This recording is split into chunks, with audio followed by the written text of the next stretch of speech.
Justin Gaethje's a monster.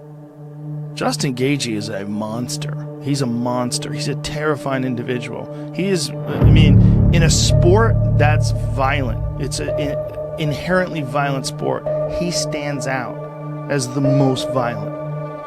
You know, this guy, he hit like truck, you know, like nobody hit harder, harder than Justin Gaethje.